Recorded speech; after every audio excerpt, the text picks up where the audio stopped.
Kidlat News Updates. Mga balita ngayon, 3 dating kasapi ng isang violent extremist group sa Maguindanao del Sur nagbalik loob. Independent medical exam kay Marcoleta ipinag-utos ng Sandigan Bayan 3rd Division. Mosyon ni Estrada sa kasong plunder ibinasura ng Sandigan Bayan 2nd Division. Halos 5.5 million pesos na halaga ng hinihinalang kontrabandong sigarilyo na samsam sa Lanao del Norte at Zamboanga City, 5 arestado. Ako po si Cesar Sorian para ihatid ang mga nangunang balita sa buong kapuluan ngayon. 3 dating kasapi ng isang violent extremist group ang nagbalik loob sa pamahalaan at nagsuko ng isang rocket-propelled grenade o RPG at 4 pang baril sa Sharif Aguac, Maguindanao del Sur. Ipinresinta sila kay Brigadier General Edgar Catu, Commander ng 601st Infantry Brigade sa culmination ng Modified Community Support Program ng 34th Infantry Battalion sa Barangay Bialong noong July 9, Huwebes. Ayon sa militar, bunga ito ng information campaign noong June 30 na humikayat sa mga natitirang armadong miyembro na talikuran ng karahasan. Tumanggap ang mga nagbalik loob ng food packs, bigas at cash assistance mula sa LGU ng Sharif Aguac, Pamahalaang Panlalawigan ng Maguindanao del Sur at MSSD Sharif Aguac bilang bahagi ng kanilang reintegrasyon. Nanawagan naman ng militar sa iba pang armadong grupo na piliin ang landas ng kapayapaan.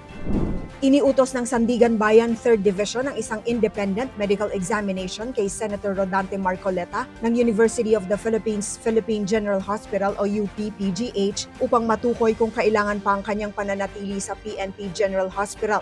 Kasunod ito ng pagdinig noong July 10 hinggil sa kanyang kalagayan, detention status at medical condition.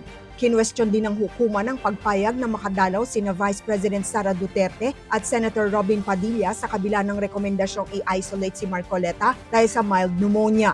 Humingi naman ng paumanhin si PNP Health Service Director Police Brigadier General Portia Manalad at sinabing immediate family na lamang ang papayagang bumisita.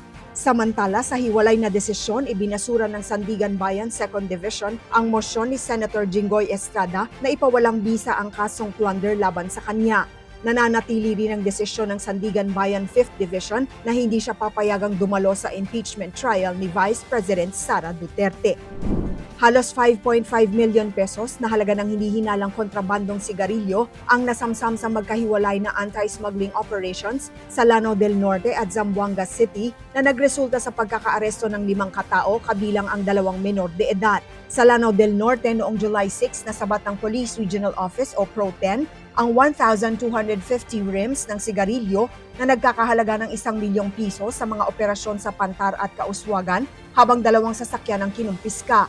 Sa Zamboanga City naman noong July 5, inaresto ng CIDG katuwang ang Bureau of Customs o BOC at Zamboanga City Police Office ang isang 33 anyos na lalaki matapos makumpiska ang 4.49 million pesos na halaga ng hinihinalang smuggled cigarettes mula sa kanyang van.